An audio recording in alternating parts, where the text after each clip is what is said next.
I'm joined now by the Chief of the Saskatoon Police Service, Cam McBride. Good morning. Good morning. I wanted to ask you about what seems like a pretty big victory for SPS. A few weeks ago, high visibility enforcement and crime disruption project over a 10-day period, big results. Tell us about what went down. It's a project that we've been doing for the last few years. It's a project that we believe in very, very significantly.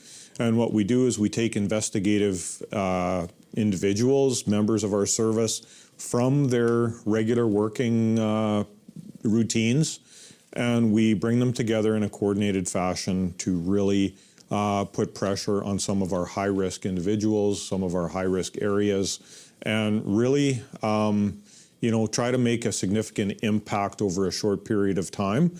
And it's a really focused effort that we can't sustain all the time, but we can definitely bring people together to do it periodically, and that's what we do. And honestly, I believe in my heart the crime stats for the next few weeks will reflect the good work that was done. And it's not just a flash in the pan. It really is disrupting significant crime trends and holding people accountable. What did we get out of that? Do you know some of the numbers offhand? There were kilograms and kilograms of drugs removed, numerous arrests. What kind of things were we taking off the streets? Yeah, so lots of weapons, including firearms, knives, of course, pepper spray, which is prevalent in the community all the time. We've been able to arrest some very high-risk people with significant warrants for their arrest, and lots of individuals who would have otherwise been victimized by these people can rest easy, knowing that some of those violent people are now, being held for court, and that's a really significant thing for somebody who lives in fear day after day. Yeah, okay, yeah, making the streets safer. That's what the police are all about. We're doing our best. Now let's make the roads safer. Impaired driving, it's always been a kind of a thing here in Saskatchewan, compared to elsewhere in the country anyway, per capita.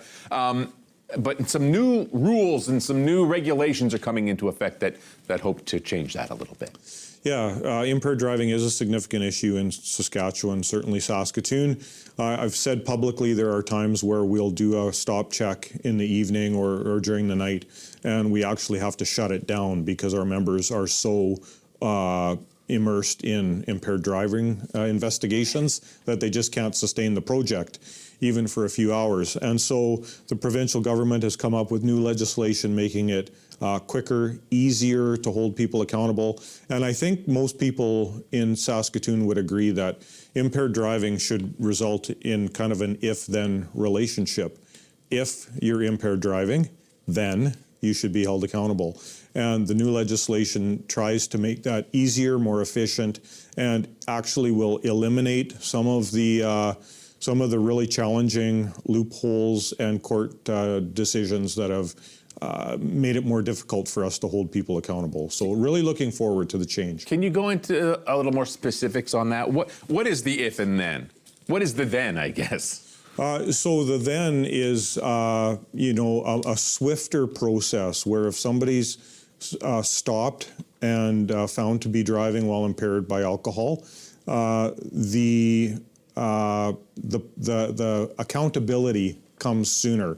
We're not looking at long, convoluted court processes.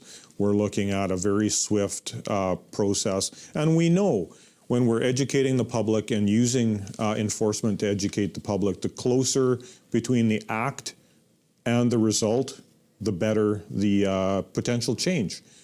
People learn better and faster and more efficiently when the punishment follows quickly after the behavior. Yeah, I mean, it's never worth it. Hopefully this will drive that point home maybe a little more as these come into effect. Hopefully this fall is when the government gets back to work, right? You bet. All right, well, looking forward to that. Chief Cam McBride, thanks for a few minutes. You bet.